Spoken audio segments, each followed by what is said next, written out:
Hey y'all, I talk all the time about wanting to get a food prep in to share with you what I do, but I have noticed that my prepping style here lately for food has sort of shuffled just to basics that we do every single week, really simple things, and I just don't get it overcomplicated anymore, and I felt like that wasn't very interesting to show you. But I'm going to show it to you nonetheless. So I am going to get you set up. This is going to take a couple days because I am going to make my Instant Pot yogurt, which I do let ferment or culture for at least 12 hours. And I don't want to be doing this in the middle of the night. So I am going to get you set up and we are going to get started on a little bit of some super simple, basic necessities that we keep in our fridge all the time. First thing I'm going to make is hard-boiled eggs. I've added my trivet and 1 cup of water to the bottom of my Instant Pot Mini. This one is 3-quart size. And I am adding my eggs in. I just want to layer them to where they are not touching the bottom of the Instant Pot liner. I don't have a mesh basket for my 3-quart size. I do for my 8-quart size. However, the 3-quart is really my favorite, especially for these little food prep items. Here I have my valve. I'm going to make sure to put that into place, and I'm going to plug my Instant Pot in. I make sure that the valve is on sealing, and I like to hard-boil eggs for 4 minutes. When that's finished, I am going to offload them into this bath of ice water.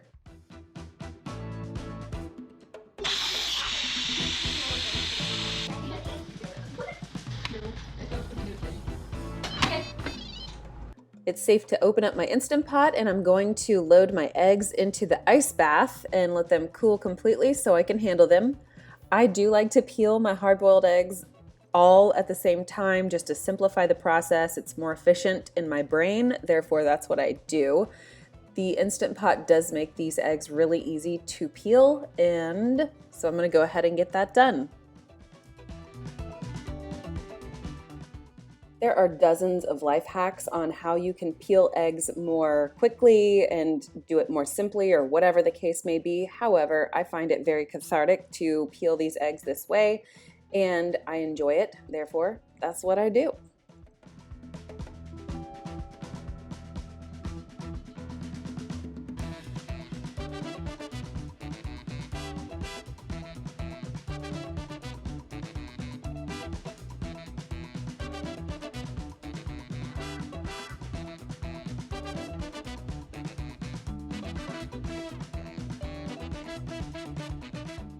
If you're new here, I am Lindsey. I like sharing my quest for health and how that fits into my daily life, and I try not to let it consume my whole life.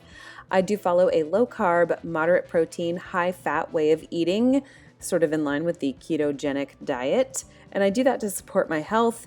I'm trying to show up for myself in this, and I'm really glad that you showed up here too. I would love for you to subscribe if you haven't already. Come check out my What I Eat in a Day videos. Sometimes I do share a grocery haul, and I do like to go live every now and again, and I hope to see you there. Thank you to my returning viewers, whether this is the second time you are hanging out with me or the 100th. I really appreciate and value all of the time that you spend with me and the interactions that we get to have in the comments. I don't always have an opportunity to answer all of the comments, but do know that I read them all and I appreciate you interacting with me here in this space.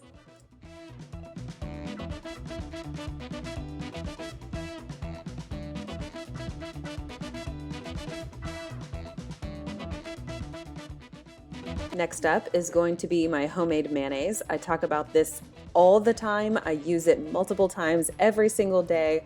We have not purchased store-bought mayonnaise since I started making my own about 6 years ago. The only time I've ever purchased it is if we are on a trip. I do have a video where I demonstrate making my mayonnaise in this beaker. I will try to link that in the iCards up above and in my description box below. But this is just eggs, avocado oil, apple cider vinegar, yellow mustard, and salt. Using the immersion blender is wicked fast and handy. It's not so great for making giant batches of mayonnaise, which we sometimes require in this family, but to make a few cups of mayonnaise at a time, it is perfect. When I feel the viscosity of the mayonnaise is a little bit thin, I do add more oil to the top and continue blending that through. I do store my mayonnaise in my OXO squeeze bottles. In order to fill those, I use these reusable piping bags. I get these off Amazon.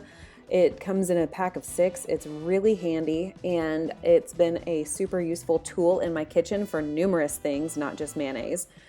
It makes it so much faster and easier to get the mayonnaise into the squeeze bottles. It's easy cleanup, they dry easily. It's just overall a really rock solid experience, and I'm not wasting any plastic bags or any of that sort of thing. The last thing I'm going to prep is some homemade yogurt. I do love using Fairlife milk for this. It tastes awesome.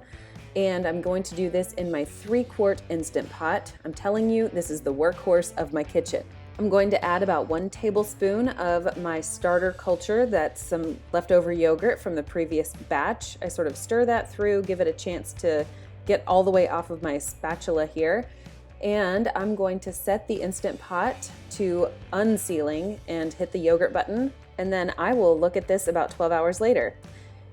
You can see it says yogged, which means that the yogurt is done on the timer, and it is super thick. It is rich and delicious. I do have a video showing you how I made my Instant Pot yogurt from probably 4 years ago. I was using my large 8-quart Instant Pot, and I was more or less pasteurizing the milk. With the Fairlife milk, that is not actually a necessary step, but it was a step I was used to doing when we would buy raw milk from Utah. So it was one of those old habits die hard kind of moments. I am going to strain out the whey from my yogurt to help to draw out more of the carbs and to help thicken up the yogurt further. I'm doing that with a colander and some double-layered paper towels to prevent any of the smaller curds of yogurt from falling through. Typically, I would use a flour sack towel and drape that over my colander, but that was in the wash, and I only use a specific flour sack towel for that. I have dedicated things when it comes to food prep. Now you can see the whey is weeping out of the yogurt, and hopefully that will happen fairly quickly. It does happen more quickly on my counter when it is warm than when it is cold. And as you can see here, I already have 2 cups of whey drawn out of that yogurt, which means that I have a little less than 5 cups of yogurt sitting in my strainer. I do like to store my homemade yogurt in a glass bowl in the fridge. It helps me to make sure that we are eating it in a timely manner, but also to see where we are when I need to replenish. It is sometimes a messy job scooping it into these bowls when I don't use my flour sack towels, but it's no harm, no foul. And I do like to whisk the yogurt when it is in my container. That usually helps to cream it up a little bit. Those curds, they tend to be very much so like a cottage cheese in my experience when you don't whisk them. But if you whisk them or use the immersion blender to smooth the yogurt out, it is just like store-bought, only it tastes a whole lot better, and I never have to worry about running out as long as I have some milk in my fridge and a little bit of yogurt left over. I'm going to pop a lid onto this bowl and stick it in the fridge till we're ready to eat it. All right, simple stuff, hard-boiled eggs, mayonnaise, yogurt, things that we keep in our fridge at all times. I use the yogurt in place of sour cream often just to simplify my grocery list. And it's just, I don't know, I like to have these things in my fridge constantly. And if I run out, I just make the time to just replenish those few things. And it's not really like an all-day ordeal. It's kind of an as I have time to squeeze that into my schedule. It's just real simple. So I hope that you found that at least interesting, and I hope to see you in my next video.